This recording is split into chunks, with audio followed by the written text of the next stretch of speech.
सभी सम्मानित साथियों को मेरा सादर जय भीम और यहाँ की आयोजक कमेटी को भी मेरा सादर जय भीम।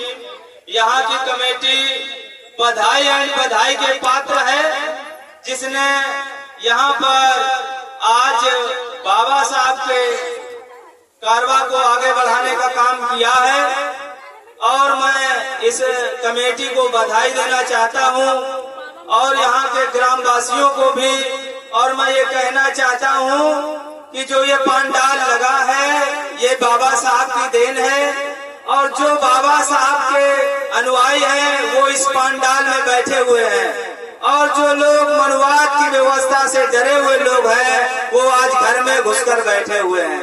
मैं ये बताना चाहता हूँ सर्वप्रथम तथागत बुद्ध को श्रद्धा के सुमन अर्पित करते हुए बाबा B.R. अम्बेडकर साहब जिन्होंने अपना सर्वंश कुर्बान कर दिया इस बहुजन समाज के लिए, उनके चरणों में नमन करते हुए और मैं नमन करता हूँ भारतीय दलित पैंथर नेताजी धनीराम बोस जी का, जिन्होंने गांव-गांव गली-गली जाकर के बाबा साहब के मिशन को आगे बढ़ाने का काम किया है। यही नहीं, आज बहुत से लोग ये कहते हैं कि संविधान बचाने के लिए तमाम प्रकार की ये पार्टियां काम करेंगी और मैं ये बताना चाहता हूँ कि जब भी कोई संविधान बचाने का काम करेगा तो वो बाबा साहब और मानवर कांशीराम साहब के मिशन के दलित पैंथर के लोग व भीम आर्मी के लोग संविधान बचाने का काम करेंगे। ये लोग जो झूठा वादा करते हैं, इन्होंने बराबर संविधान की हत्या की है, न इन्होंने कभी संविधान बचाया है और न ये कभी संविधान बचा सकते हैं। मैं बताना चाहता हूँ हमारे बीच में ये जो माँ बहनें बैठी हुई हैं, आपको ये जो बढ़िया कपड़े पहनने का अधिकार, बोलने चलने का भी अधिकार मिला है, वो बाबा साहब की कुर्बानी है, माता रमा की कुर्बानी है।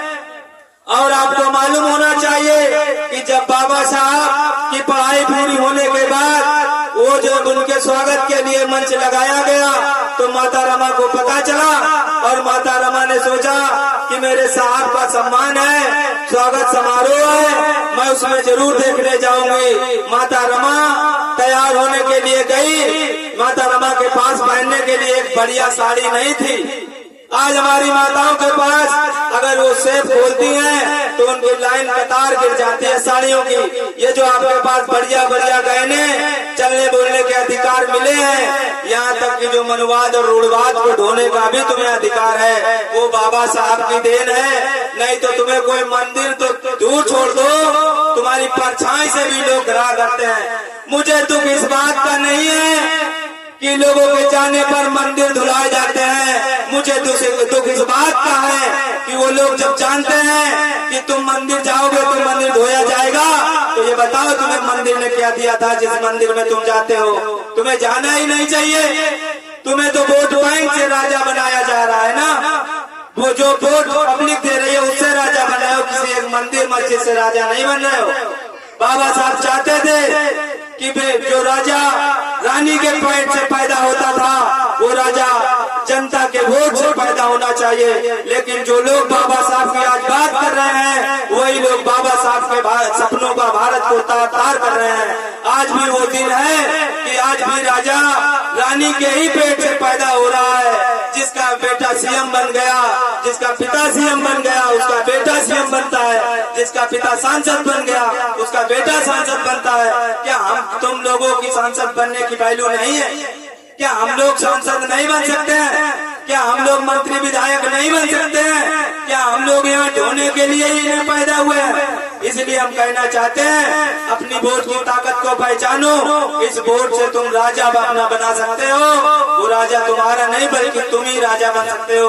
आज के टाइम पर तुम्हारे लोगों पर ताना मारा जाएगा कि तुम्हारे बीच में तुम्हारी एक भी सीट नहीं है। इसके संपूर्ण जिम्मेदार आप सभी लोग हो। इन्हीं बातों के साथ मैं अपने शब्दों को विराम करता हूँ। जय भीम, जय भारत, इंकलाब जिंदाबाद।